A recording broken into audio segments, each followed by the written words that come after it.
नमस्कार दोस्तों, इन कर्मचारियों को मिलेगी पुरानी पेंशन चुनने का विकल्प, ऐसे उठा सकते हैं फ़ायदा। तो एनपीएस स्कीम कर्मचारियों के लिए सरकार ने बहुत बड़ा फैसला लेकर सामने आए। केंद्रीय सिविल सेवा के राष्ट्रीय पेंशन प्रणाली के नियम 2021 के तहत कर्मचारियों के अपंग होने के कारण सेवा से डिस्चार्ज होने की स्थिति में पुरानी पेंशन योजना का विकल्प मिल सकता है। हाँ दोस्तों, एनपीएस और old pension scheme latest news लेकर आप लोगों के साथ हाजिर हुई है। केंद्र सरकार ने अपने कर्मचारियों को लेकर एक अच्छी खबर सामने आ रही है।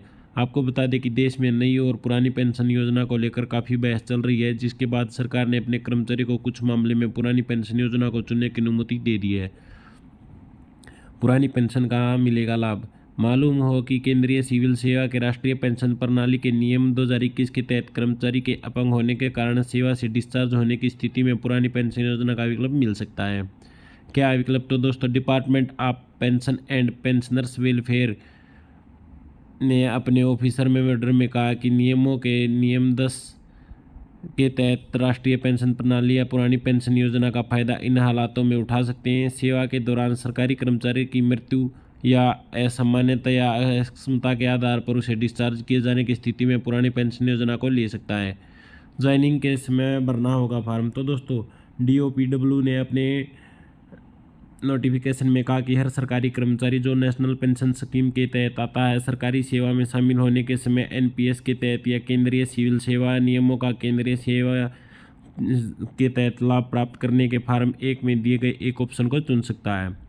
यह नियम कर्मचारी की मृत्यु या अक्षमता के कारण बोर्डिंग या असामान्यता पर रिटायर्ड होने की स्थिति में ही लागू होंगे।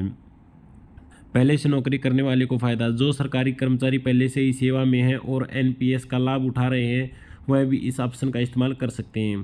कर्मचारी द्वारा पेश किए गए सभी तथ्यों को जांचने के बाद ही वह पुरानी पेंशन योजना का लाभ उठा सकते हैं। हाँ दोस्तों, आपको बता दें कि हेड ऑफिस पूरी जांच के बाद ही इसे स्वीकृत कर सकता है।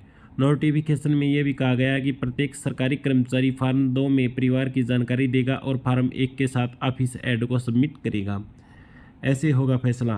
केंद्र सरकार का कहना है कि कर्मचारी सेवा के दौरान जितनी बार चाहे इसे रिवाइज कर सकते हैं। वह अपने विकल्प के बारे में फॉर्म में बदलाव करके हेड ऑफिस को जानकारी दे सकते हैं। इस रिक्वेस्ट के बाद हेड ऑफिस और पे और अकाउंट ऑफिसर आगे की कार्रवाई को पूरा करेंगे।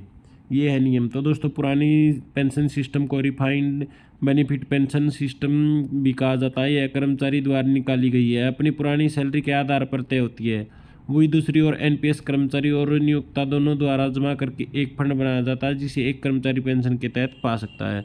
तो आज की वीडियो में इतना ही। जय हिंद, जय भारत।